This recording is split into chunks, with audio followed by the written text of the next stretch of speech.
Welcome to Talk Tennis. Troy, thank you for joining. Yeah, thanks for having me. Always good to have you on the pod. More fun pods coming soon. We've been talking about how we're in a phase where we're about to reinvigorate this room and bring in some of the old episodes that you guys all loved back. Post-COVID, it's been hard to navigate with some stuff, but we are going to be operating full cylinder come US Open.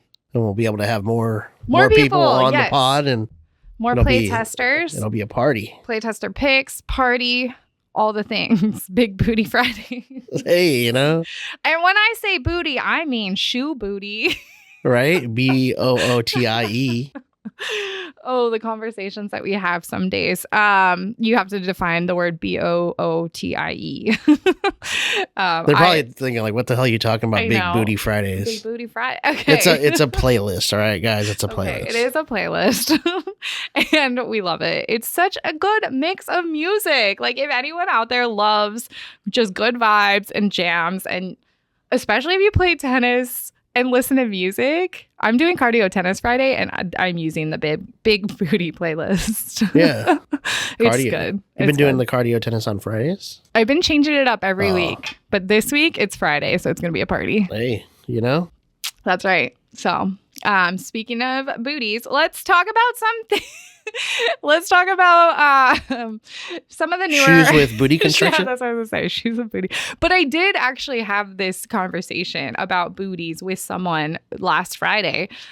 They were very curious about what that even meant, and like the different shoe styles and the traditional tongue and the full booty and the half booty. So it is a very relevant conversation, and we can talk about. Let's lean right into shoes. So we wanted to talk about some of the newest shoes of 2023. So let's start from the beginning of the year. If you can jog your memory. I know. Man, that's a while ago. I know. Okay. Let's start with Nike and the elusive Vapor 11 and Vapor Pro 2. So it's a bit tough. I mean, because I actually I haven't played in the Vapor Pro 2. And I haven't played in the Vapor 11. Yes. So I tried on the Vapor Pro 2, walked around in them, did fit tests and all that, but I haven't actually spent court time in them. And just like, because the men's review was the Vapor 11. Yes. And the women did the Vapor Pro 2. Yeah. So you can get a little more into the Vapor Pro 2. Yeah. I really liked the Vapor 11. I think everybody that reviewed it pretty much liked it. I think me and Jay were probably the two that liked it the most. Okay. Like, it's pretty close to up there for like best shoe of the year for me. See, I think I would have liked the Vapor 11 over the Vapor Pro 2. Okay. So the love I have for the Vapor 11 doesn't reflect the same amount of love you have for the Vapor Pro 2. Like, it's good, but not like a candidate for shoe of the year. No. Okay, no. Not for me. No. Maybe Britt or Tiff. I think Britt liked it the most. Oh, Jofi really liked it too. But I was struggling. What I do like about that shoe, though, is like the GP Turbo, there is an air unit under the forefoot. So that was noticeable for me. Okay. I thought bouncy. But the fit was just like not 100% for me. I couldn't get like super locked in. And it's definitely like a speedier, more match day shoe. And I need a little bit more stability, I think. Yeah. So I think that's why the Vapor Pro or the Vapor 11 might be better for me. Yeah. The Vapor 11 is definitely the stability, more solid feeling shoe in that Vapor family. Yeah. So it's still, a speed oriented shoe. It's not a Vapor Cage, right, like the Rafa shoe, or it's not a barricade type feel, but it's got that whole sidewall. Yeah. That gives you that like lateral stable feel. And as far as comfort goes, like the one thing I really liked about it is like I never thought about it while it was on my feet. Okay. I didn't have toe jam. The uppers are pretty comfortable. The midsole, it's to me maybe a little higher filling. Mm-hmm. So you get a little bit of a substance underneath your foot. Although if I had to knock it, just because I'm comparing it to one of the greatest shoes of all time in terms of comfort, that GP, mm-hmm.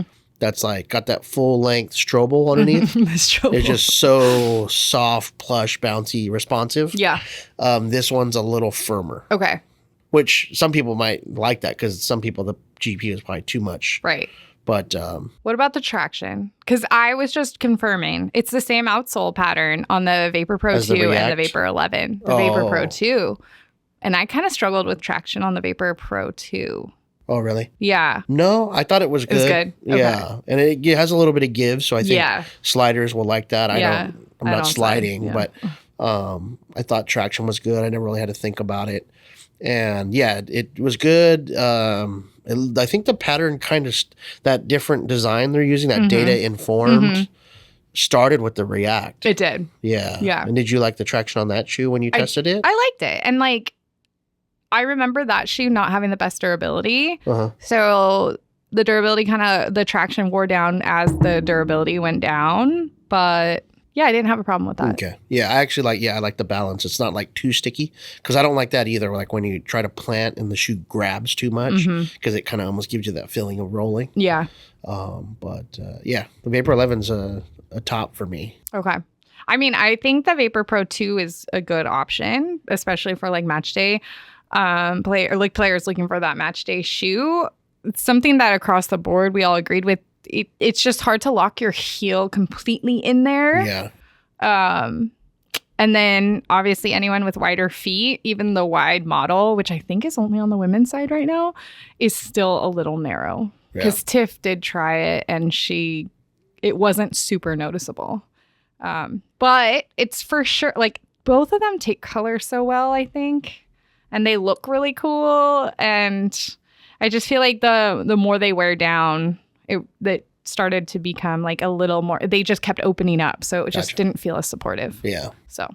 Yeah, I would say if I had to knock the Vapor 11, it would be a little bit on the lacing system. I wish it had like another eyelet up top, kind of like the 2. Same. Just a little more locked in feel. And if I could improve it, not that the cushioning is bad, I wish they would have I wish Nike would have just took the GP bottom, the Strobel, the cushion, and just put it on one of their new models instead of throwing it away. I hate when they have something that's amazing and they just throw that technology away, right? It's sometimes, to me, it feels like because doesn't need to be changed. Yeah. And like because they're doing things so far in advance, they don't realize while they're making the change, they don't realize yet because they haven't even gotten the feedback yet on that shoe. Like they launch it and they're already working on the next one. And it's like, because that's what like a bunch of racket, like R&D for racket, they're like, they launch a racket and they're like, we're already working on the update. And it's like, you haven't even given it a chance. You don't even know what the market's saying. So that's what I feel like sometimes happens. It's like this cadence. But I'm going to do a quick pivot and go from that cadence of like, we see often 2-year turnovers with models of tennis shoes. However, a certain brand has done 3, which I'm not saying it's because they're waiting to see a little bit more feedback, but there was a bit of an issue during the pandemic. But ASICS, finally, we got the update to the Gel Resolution. So we have the Gel Res 9 and the Cord FF3. And I know basically like everyone on the playtest team is obsessed with the Gel Res 9, I think. Yeah. And you can speak further about it. But then also the Cord FF3. I don't know. The 2 was such a good shoe that I feel like it had really big shoes to fill. But I know Jay's calling that his favorite shoe right now. So the FF3. Yeah. Yeah. And what do you think? Chris loves the Gel Res 9. 9. Yeah, it's like tough because it's like I don't think you can really go wrong with either. They're both really good. But the more I've played in them, I think just because nowadays like comfort's such a big thing for me, and they're both pretty comfortable, but I actually lean slightly more to the Cord FF. Oh, really? Just because it feels a little softer and a little bit more comfortable. Okay. A little more flexible in certain areas. Yeah. But still has the support and stability that I need. Yeah. Whereas a Gel Res is just like still tried and true, still does So stable, reliable, don't really have to think about it when I'm playing. But the more I played in it, the more I realized like it is a little firmer underfoot. So it doesn't give me quite that like cushy feel. Whereas the FF does give me that little bit of soft, just a little more giveness. And me and you both do like shoe descriptions for the site, and we're always reading the tech and reading the catalog. And one thing with the FF3 that they talked about, and I kind of thought it was crazy at first, but like the 3-piece unit in the sole, and they talked about how it is better on the body, and it's supposed to give you like better recovery, less stress on the body. Mm-hmm. And I was like, that's crazy. What are you talking about? Like, you know, like You're it's drinking not, the Kool-Aid. yeah, it sounds like a physical therapist or something, you know, or like doing like body rehab. Yeah. And like, how could that shoe do that for you? But the more I play in it, like I really realize like I don't feel that much stress going through my legs that I do sometimes when I get off the court in the other shoes. Yeah. Where I'm like, damn, my knees and my legs are really tired today. And I think it does really help with like shock absorption, even though it doesn't feel like super Right. crazy squishy or crazy high off the ground. Yeah. There's something to it that like, Huh. That's I don't know, maybe interesting. it's in the back of my head, but like, I wore them yesterday actually for 3 hours. I was Hey. trying to think how long I was on Yeah. the court. I was like, usually we play for 45 to an hour. I ran a practice and then I actually ended up hitting and hit with some of our racket experts and I was wearing them. And you know what? You're right. My body was like handling it. I was tired by the end of the day. Mentally, but I was hey, ready for bed. your feet, But my feet, recovered. I'm feeling good today. So, I mean, that's a good call. yeah. I will say the one knock I did have on it, talking about the booty construction, Yeah, is that's just a the booty. opening of the shoe. It is pretty tight. Like, I almost feel like I need a shoehorn or something. And they have a good, like a decent pull tab on the tongue, Yes. but there's no thankfully. hook in No. the heel. Yeah. That's like the biggest design flaw. All I had to do was put like a little, you know, lace hook for me to get and so it would help pull the shoe on.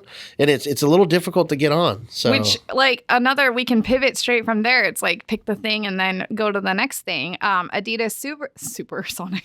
I thought you were gonna say Subaru. Adidas Subaru. The Adidas Cybersonic. Yeah. Because that has the pull tab and the entry is very similar. Talk to me. I know it's like is that your shoe of the year? I know it's one of your favorites.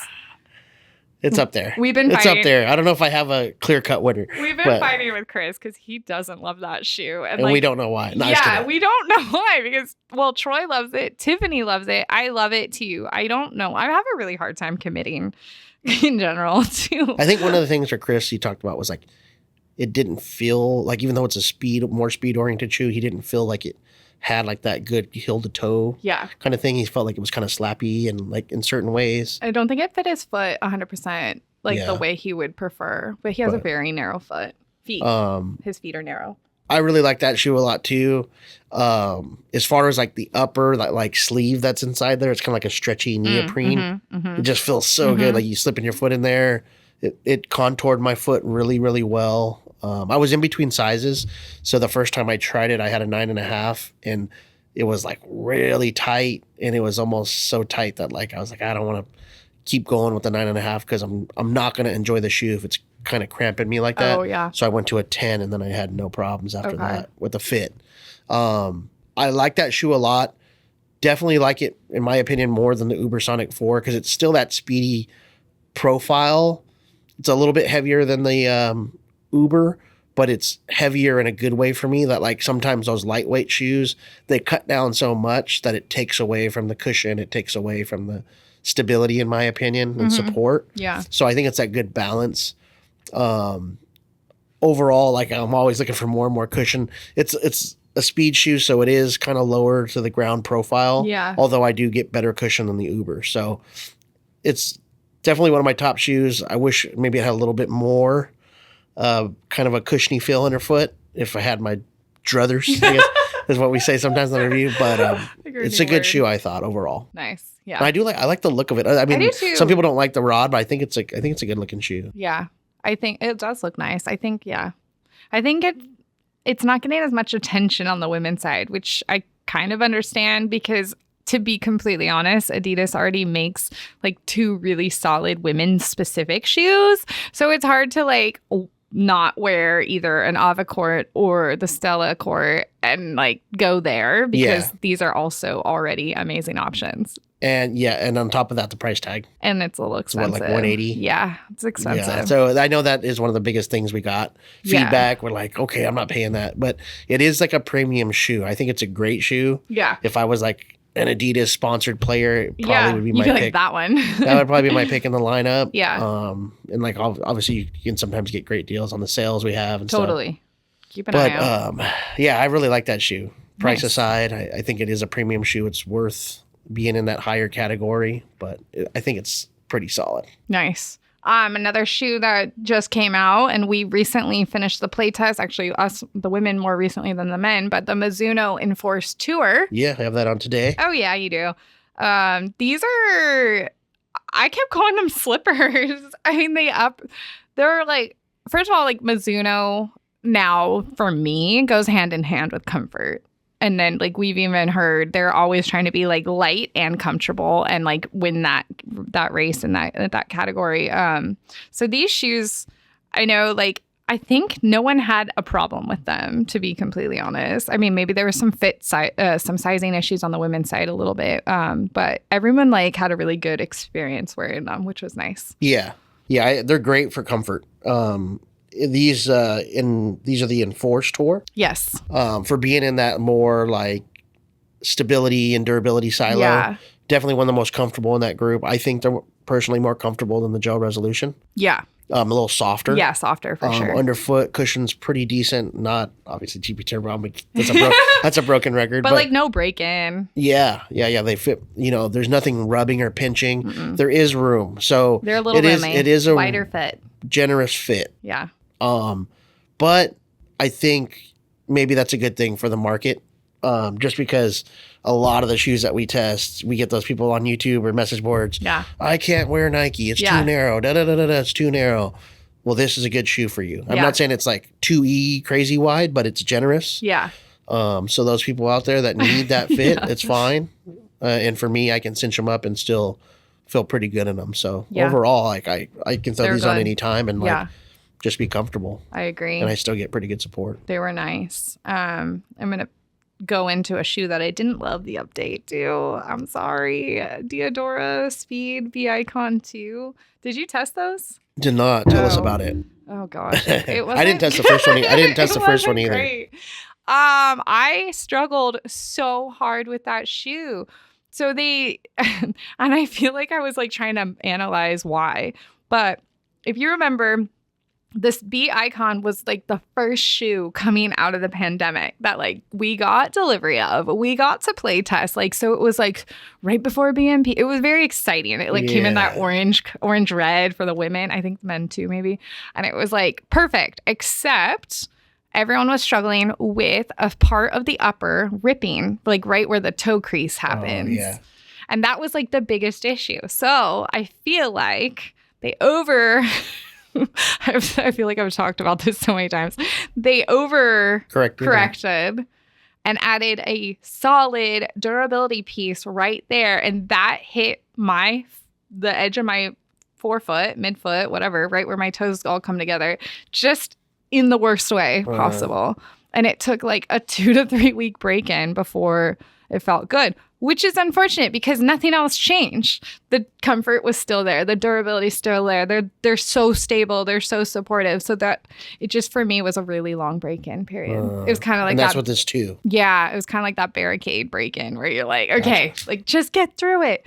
To the point where like I hit with Chris one day and I remember like 30 minutes into the hit, I started sitting weird on my feet because I was trying to avoid that feeling. I already kind of supinate and I was like really trying to be on the outsides of my feet because the pressure was on the inside of my medial side where that piece hits. So, struggles. That's tough. Struggles. Yeah. But once you get through that breakthrough, once you get through that break-in, they were just as good as the previous ones. Nice. That's all. Yeah. I mean, because I'm a fan of the flies from Diadora. Did you test the Torneos? Not the Torneos. The one pair I do have recently is that new Finale. And that's really comfortable. Okay. That's a comfortable shoe. That is. Maybe not the most supportive or maybe not the most but comfort. Stable, but not any issue I've noticed so far. But really good comfort. That's one of those few that I would say kind of up there is like a good midsole cushion shoe. Nice. Yeah. So that's a nice comfort option. And then I like the flies in the past. Yeah. The ones that like Struff plays in. Yeah. Yeah. People really seem to like those ones. Yeah, because it's like really that comfy. lightweight speed silo, Booty. but it's also a booty. Yeah. And then it's got good cushion to Good it. cushion. Yeah. And the booty construction on that one is pretty like entry friendly, user friendly. Is there enough support though? That's what I always. Yeah, once you cinch them up, you can get them tight once you cinch them up, Yeah. but the booty doesn't like make it too difficult to get on. Yeah, Kind of like the you can, Cord like, slip FF them was in. almost kind of difficult to get in. Yeah. So Yeah. it's a good shoe from them. Good shoe. But yeah, that's a kind of a bummer on the Icon. I know. Yeah. Well, is that it for new shoes? Let's see. New rackets? Should we go through some new rackets? What else do we have for shoes? Cyber, Vapor, Asics, Mizuno. We're playtesting the New Balance 996s right now. Oh yeah, I've tried those a little bit so far. And hopefully the Lacoste, the new Ultras, they're LT. I don't like the naming system, but there's they updated their shoes. Yeah. So we're going to be playtesting those. I know. Oh, we're playtesting the Prince Venoms. Oh yeah. So that's been interesting because I think I kind of was like unsure of what to expect. And I know a few people tried it on in the office and had an experience that they necessarily didn't think would translate as well to the court. And then everyone's wearing them on the court and it's been nothing but positive feedback. So that's been good. Yeah. And So they far on kinda that look one, cool. yeah, it's pretty good. Like I wouldn't say that in a negative way, but like a good meat and potato shoe. It's like, Exactly. you know, feels pretty stable. Not a ton of like cushion, but like enough there. It's where it feels pretty comfortable. Mhm. The upper feels like it holds you, but it's got a little bit of breathability there. It just seems like a good like all around shoe, and it's pretty good value too. Yeah. Yeah. I think it's at Oh. 109, right? Yeah. Yeah. Yeah. Then the other print shoe that hasn't really gotten talked about is that Phantom, the mid top. That looks cool. I know it's unique and maybe not I everybody's like it. style. It's cool. But man, that thing, talking about comfort, that thing is really comfortable. That's what I know. You've worn them. A few people have worn them, and that's what I keep hearing. I'm like, ooh, those are cool too. Yeah. They look cool. And it's a mid cut that's not that heavy. Yeah. It's under 15 ounces. Yeah. Yeah. Good option. So keep that one out there if you guys are looking for comfort. And Style. like the retro style vibes, the street 90s vibes. style. That's a sweet shoe. That is cool. Yeah.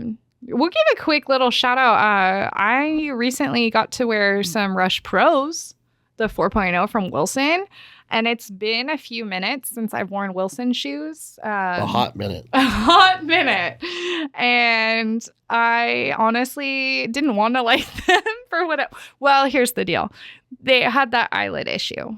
Like, we all know about that. Like, it's no secret. There were eyelets literally coming off the sides of the Rush Pros. So I was like very convinced that like it had not been fixed and wanted to prove it wrong. It's been fixed. It's updated. That shoe it's very comfortable and supportive and stable. It's kind of like one of those you almost forget is in that category. But I think it's also taking color really nicely. It's a good all-around feel. Yeah. However, I am going to say I'm jealous of this men's Chaos we keep calling it Rapidae. Rapidae. Rapidae with the heel collar because it looks like a mid. Yeah. And I'm like, that's cool. I want one. But those look pretty cool. Those are The like, SFT. yeah. Sorry, that's what it is. It's an extra ankle support. SFT booty construction. Booty. But like, what was that shoe? What was that shoe that they did with the? I did not like that one. The Amplifeel. The Amplifeel. Don't go back there, Wilson. Please never go back. The Chaos Rapidae SFT looks 100 times better than the Amplifeel. Yeah. I just remember like Granville saying that like no one on the women's side looked like they. It was like you guys. That's not attractive. Oh. Oh man. They it have the wasn't Rush Pro best. Tour, which is the mid top, but I think we're out of stock right now. Oh, that's maybe the one that I keep seeing too. It looks really cool. Does Jose have a pair? Yeah. Yeah. I want Yeah. those. So that's like a true mid kind of. Those look cool. Yeah. Okay, well, that's enough with shoes. Let's run through some rackets real quick before we finish up this episode, which also, like, oh man. Okay, let's jog our memories. January. I think we talked about, did we talk about V-Quarters previously on like the last Another episode? Yeah, Maybe. I I can't recall. But Well, the V-Quarters are out.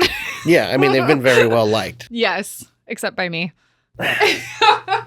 Tommy Paul switched to it this year. It's just not for me. It's fine. Is it did they make it too soft? Is that they went softer and softer each generation? You think that's part of it? You know what? Because you were a fan of the SV, I know. and that was like one Yeah. of the stiffest ones. Yeah. So I think the softer they It's make a too racket, soft. the more it goes away from Michelle. And also, especially in this one, I felt like I had to change my swing style. Yeah. So It's fine. Yeah. But like, and I think that's totally cool too for players to realize. Like, I mean, like certain string patterns work better for certain play styles, and that's fine. Yeah. So, and I'm looking It's, forward to other things from Yonex. Yeah. Yeah. So I would say I'm thinking like, you know, it has gotten softer, but one thing with the pattern too is it not only is it like a 16, the 98's a 1619, yes, but it's like a widely Yeah. spaced. Like it's I think that's the it. E zone is more like a tightly spaced Yes. 1619, kind of Yep. like how the Radical is. Yeah. I think that's part of it too. I think because that's part of it. really like it creates that Yeah. kind of ball. That's what they're trying to give you is that. Yeah. It makes sense. It's meant to be like aggressive spin. Yeah. Yeah. Yeah, I really like the 95. And a lot of people are giving good feedback on the 90. I mean, Yeah. everyone, like you said, they've been well received. Yeah. So The 95 is nice. I think it needs customization Yeah. a little bit, you know, as far as swing weight and stuff like that. But it's a nice feeling plush racket. it is. Should we talk about the elephant in the room? Well, I brought some decorations. You, a lot of start. white. A lot of white. Okay, and then not so white. A lot of white and a lot of bright. Okay, let's Start off with some of these white rackets. Yeah, you go. You tell me. Some of the more recent released frames that a lot of the people in our racket room, expert room, have been like Nerd fighting room. over. Yeah, so The whiteout much extended fighting. 1820. So much fighting. Solinko. Yes. You can tell I got some customization going Oh, on. Nice man. little bit of lead tape on there. Okay. But yeah, no, it's a great racket. Yeah, actually, that triggers my memory. Someone on YouTube was asking, because Solinko has done a good job of creating awesome rackets, but then they also have the weight modules in 5 grams or 10. Uh-huh. They were asking if we Pop off your preferred. butt cap, put a new one on. Yep. And if we preferred it in stock form or with the extra weight. You like a tail weighted racket. You like the weight in the booty. In the butt cap, the booty cap. And I prefer it in the tip of the racket. So you tell me. I told the person that I personally liked it in stock form and like would not change much. Maybe add a little more plow, but Yeah. yeah. I did both on this one. Okay. I didn't use the weight module, the trap doors. This one, and if I had the right grip size from the get go, I probably would have. But this was a quarter, and I wanted to make it into a 3/8. So what I did yes. is I used the shrink sleeve. Okay. So sometimes that's my way of Got it. building up the handle size wise and Yeah. adding weight. That makes So I sense. put a shrink sleeve on. Now it's more of a true 3/8, and that added, shrink sleeves usually add like 0.6 ounces, so like over a half ounce. Okay. So a good amount of weight to the bottom half, and then I added some, lead tape up in the hoop. And the Nice. swing weight's closer to like, I think it's in the upper 330s, Okay. closer to 340, something like that. Nice. That's beefy. Yeah, because the swing weight stock was like a little bit lower It was than lower. the 1619 Yes. was. Yes. And the RA is a little bit lower. That's Which the is biggest why thing. everyone leaned in, I think. They like that little softer feel. Yeah, I don't know why. And I asked some of the guys at Solinko, and I was like, is it specifically supposed to be a little more flexy, or is it supposed to be the same exact frame with a different drill pattern? Yeah. And he was like, it's supposed to be the same, but they were coming in a little bit more flexy, at least the ones we tested. And it was noticeable, I thought. Yeah, Yeah. which I thought made it just enough, a little bit more plush, whereas the 1619 was just, for some reason, it just felt a little crisp for me sometimes. And then combined with that more open pattern, sometimes I was like losing the ball a little bit, like on certain ground strokes. Yeah. So I felt like those two boxes were checked. A Yeah. little bit more plush. And then the 1820 really just like, I felt the first time I hit a forehand with it, I was like, oh, I felt dialed. And like, I haven't played 1820 consistently for a long time, except for like when we're testing rackets like this or the Gravity Pro or whatever.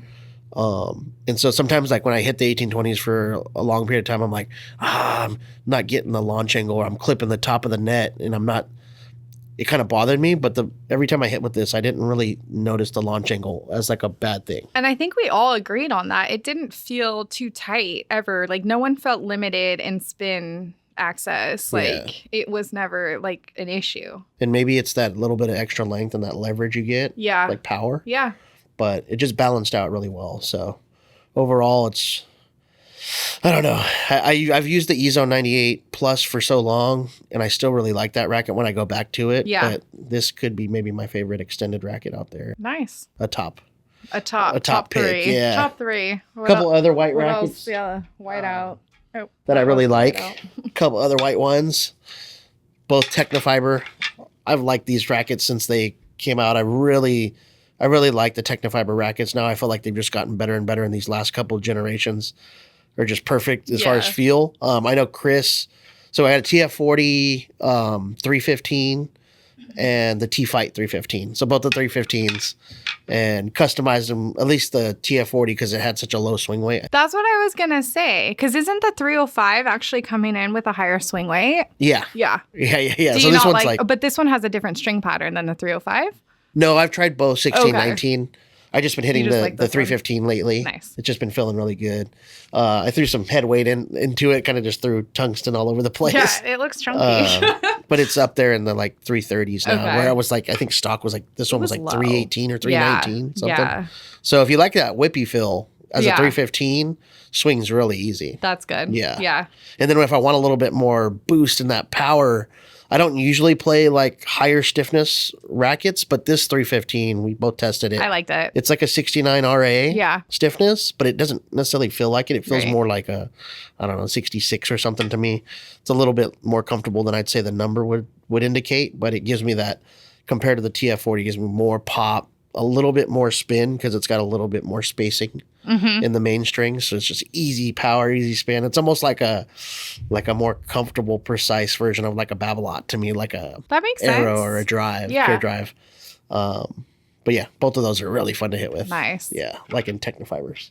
I mean, they make good rackets. It's cool to like give them some love because I don't like, I feel like a lot of people see them on TV or in a couple, like obviously a couple players' hands, but not necessarily have ever hit with one. So Yeah. they're definitely worth a demo. And I think people would have a really good experience. Yeah, a couple of their players that have been doing pretty good on the grass courts lately. Yeah.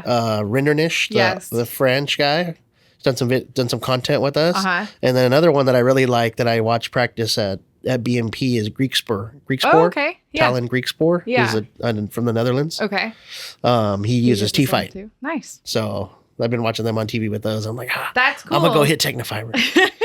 And I don't want to like say this incorrectly, but I feel like Technofiber is one of those brands where the players, yes, they're endorsing the racket, but it's more identical to what the consumer can get their hands on. Yeah. Like, I mean, customizable. Yeah. But yeah, for the most part. Yeah. Like there's not huge different like drill pattern, or maybe there is like. No. Like Yeah. Rindernish is using Okay. like an 1820 TF4. Perfect. That Not he sure if has, it's this like- one or the yeah. last version, Yeah. but still. But it's definitely like, which just kind of goes to show that they're making like really cool rackets for every level player. Yeah. Yeah. I'm pretty sure Ega's racket's like Yeah. pretty spot on Yes. with the retail frame, maybe some customization, but Yeah. yeah. Speaking of rackets that pros are swinging, or currently this pro is not playing on tour, Yeah. but And was maybe not so white in color. and that's the opposite of what the white rackets are. Maybe the loudest racket on the website right now. What you got? On the Origin. Oh man. Okay. This racket is if you were to look up Beast, that should be what you see. Other than the Prince Beast. Yeah, Other we used to have the Prince Beast. This racket is beastly, in my opinion. Like, okay. Swing weight, what does the website say right now? 371. Oh man, 371. Yeah. And as like people, since I swing the RF, a lot of people are like, "Oh, how do you like the Origin?" And I'm like, it's still 20 points over like my highest RF. Like, but the ones that I like, it's like 40 points over what I like. This is insane. I will say, with the swing weight, this is a whole conversation that could be talked for hours. But yeah, maybe. I tell people this on YouTube all the time, and a lot of people reference our website for the specs. But swing weight, and I've talked about this in other podcasts, it's really hard to narrow that down with racket specs, especially mass production. Yes.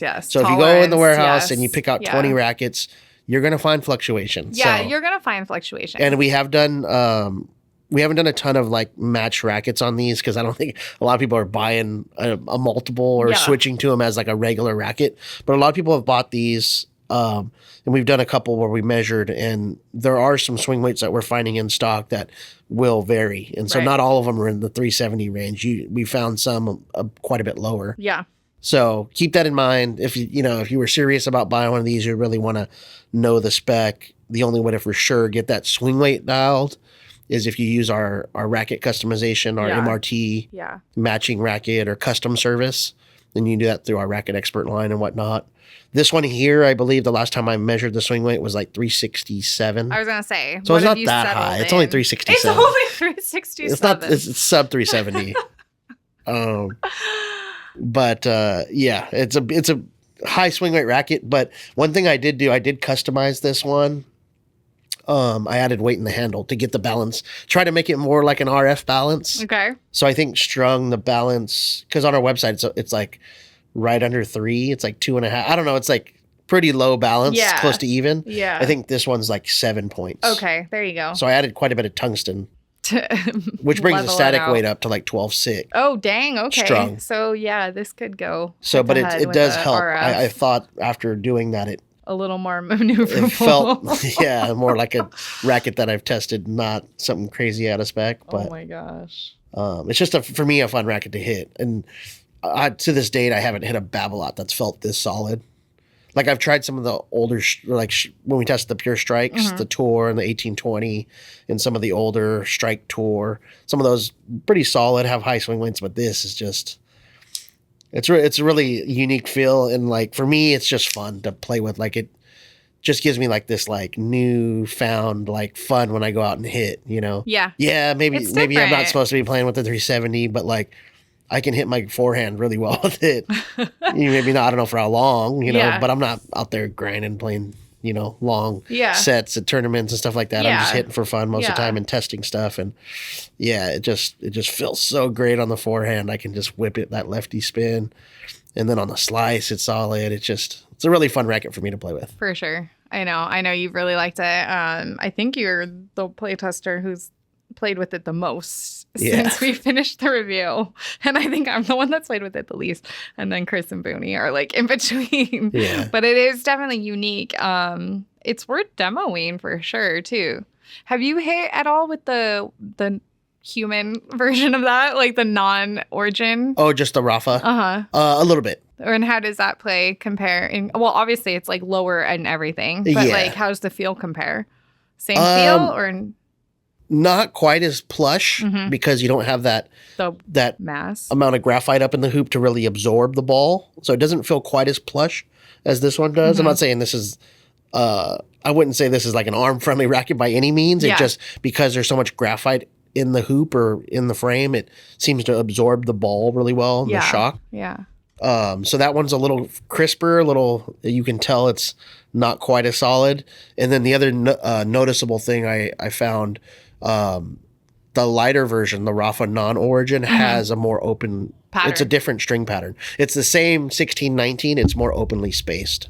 And so it's more like the 2019 version of the Pure Aero and the 2016 that's got more spacing.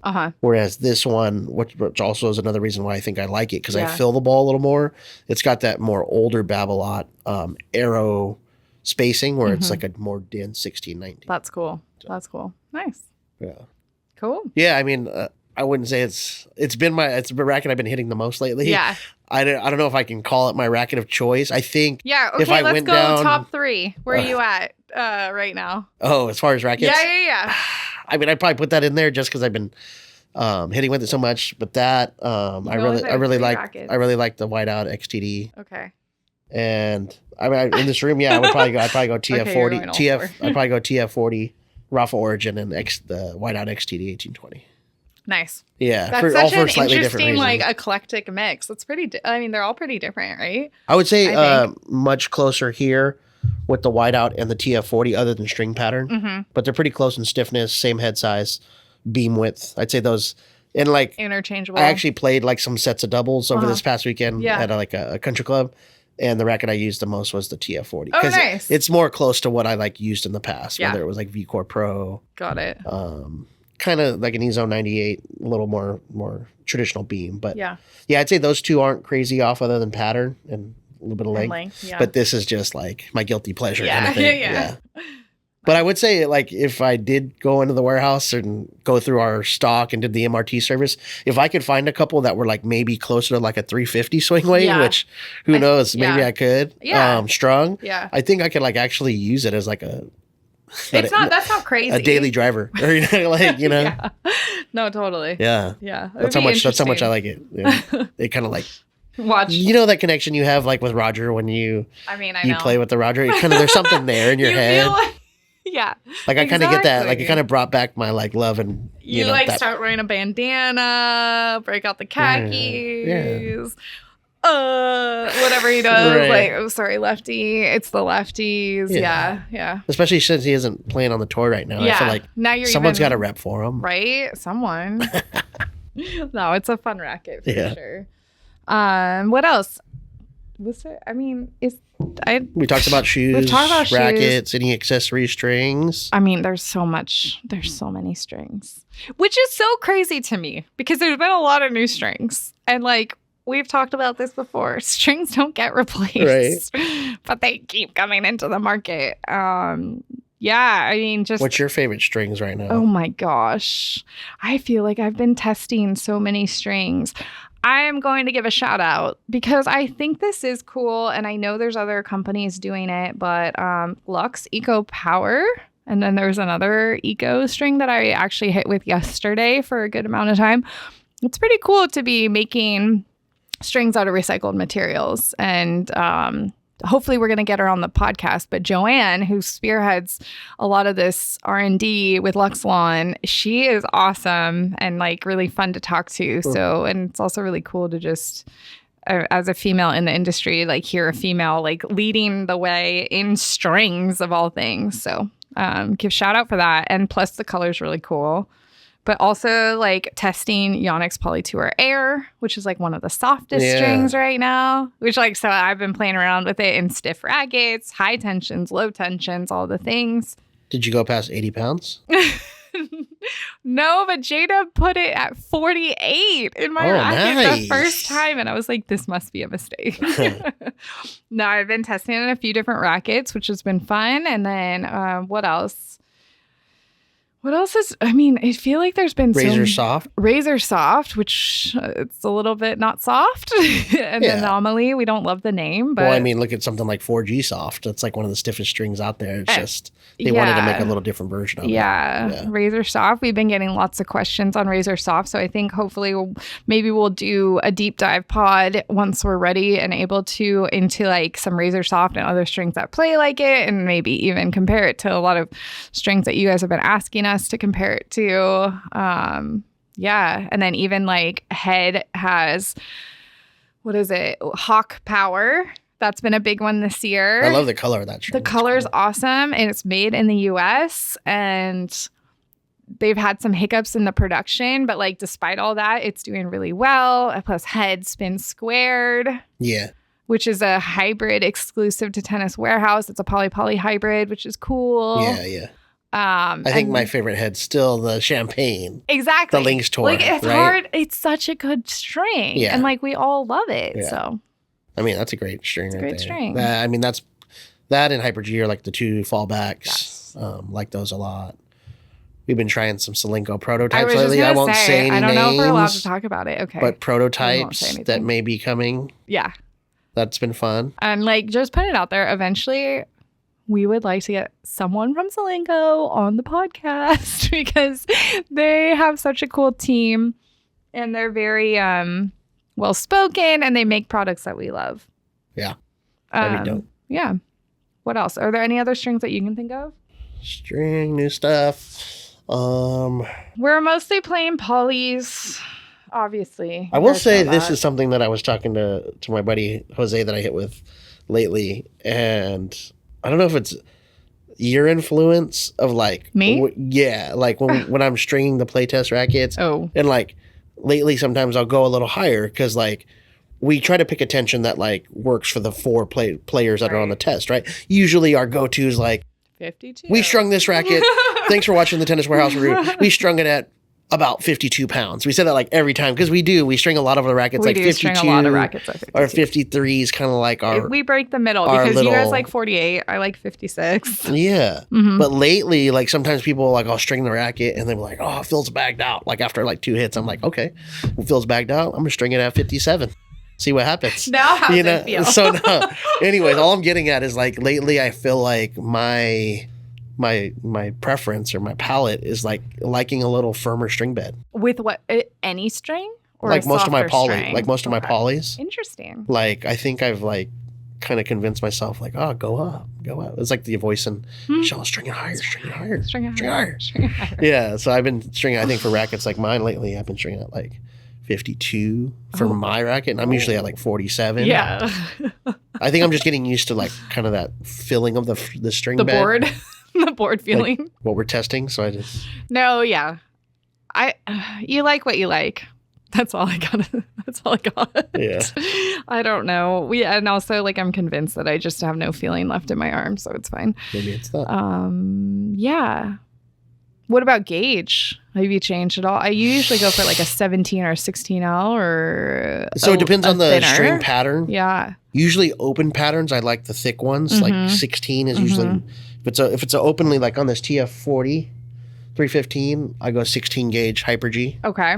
The thicker the better on that one, just because I like to kind of bridge the string spacing a little bit Yeah. when they're really open patterns. On the Oh, interesting. So I was just White looking out. up something because I was testing a string that hasn't come out yet, and I could have sworn it was like 15 gauge, and it's 17. Yeah, I know. Go for it. Keep on going, the sorry. tighter pattern like this 1820 extended, I went with the 1.20, Okay. which is Solinko 17. Yeah. Yeah, so I went 120 on the tight pattern. On the open pattern, I went 1.30. Okay. So yeah, Okay. and then I think on most of the time when I've been hitting with this, like 125. Nice. Any other like accessories or like things to note that came out this year that you're like obsessed with? Aside from this Halo hydration coffee. No free looking for plugs on the podcast. sponsors. What is it? No free plugs or whatever. No free plugs. You can buy their non-coffee flavors at tenniswarehouse.com. We're working on bringing the coffee in, and it's delicious as I'm speaking really fast and the caffeine's gone to my head. Yeah. Anything else? I actually, I'm thinking of something that we both really like. Oh. I've always loved trucker hats, but I'm like back in my trucker hat era Yeah. to the point where I have way too many.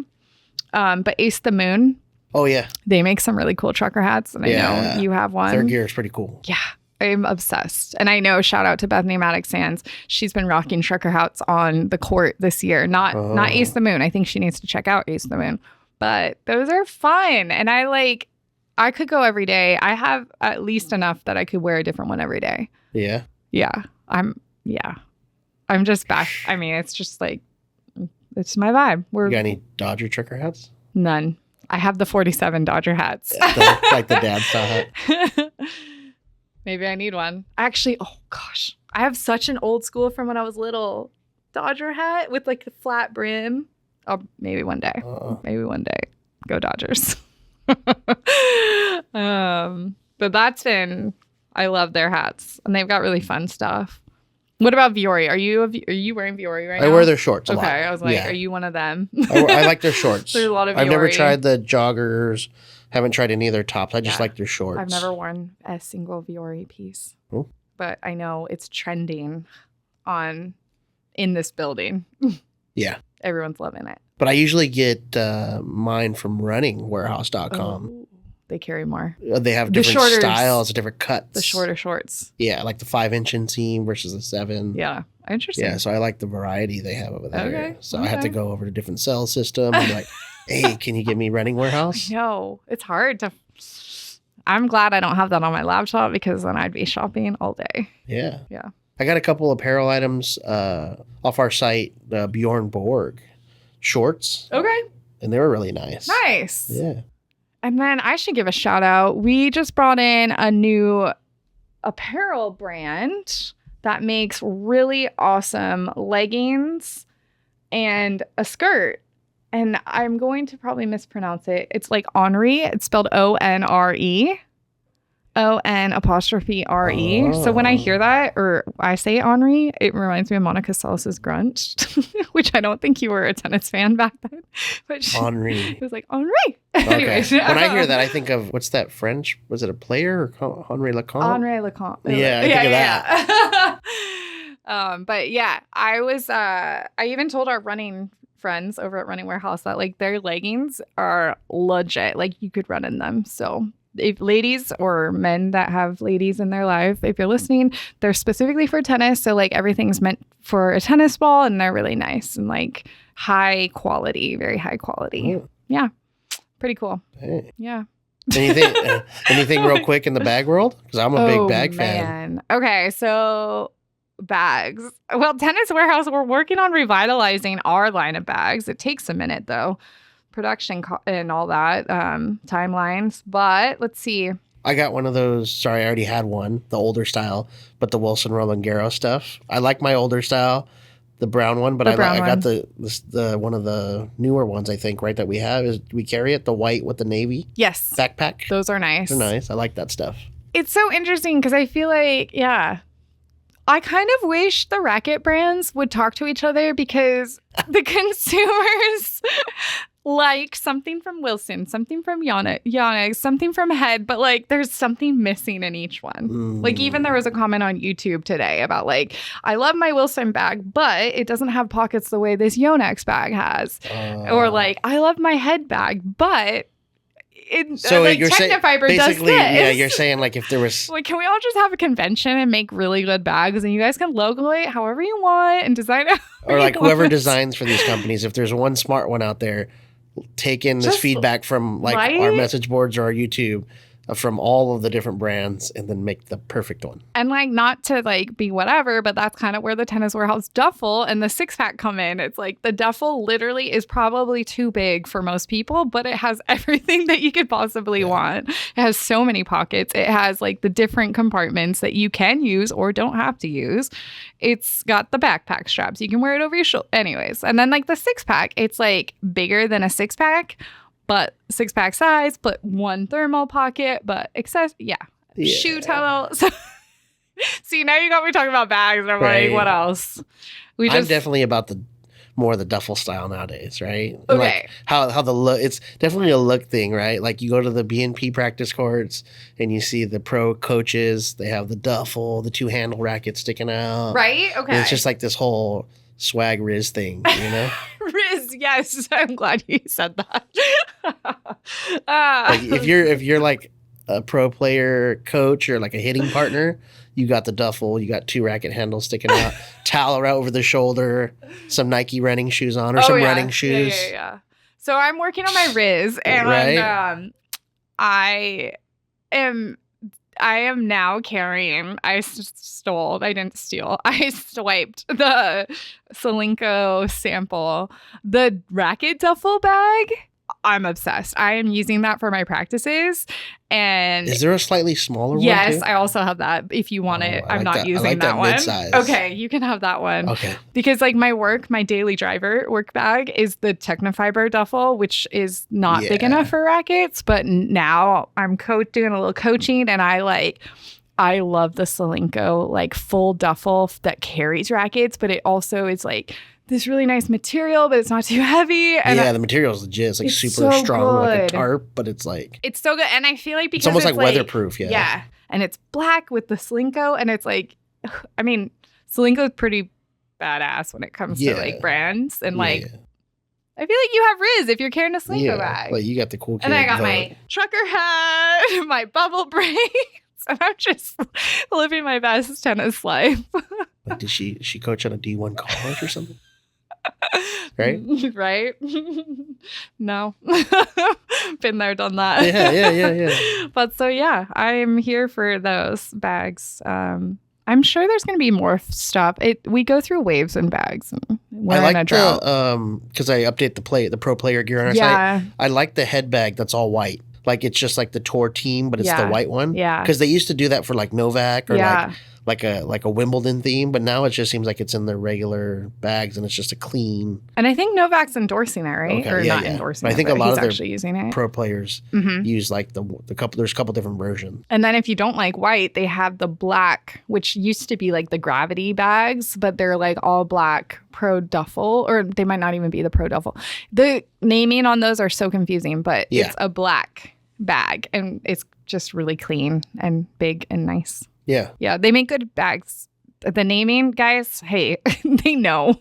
I've complained. The bags have improved, but the naming got worse. It's so confusing. Yeah. It's like the naming's different. Team leaders Pro and XL.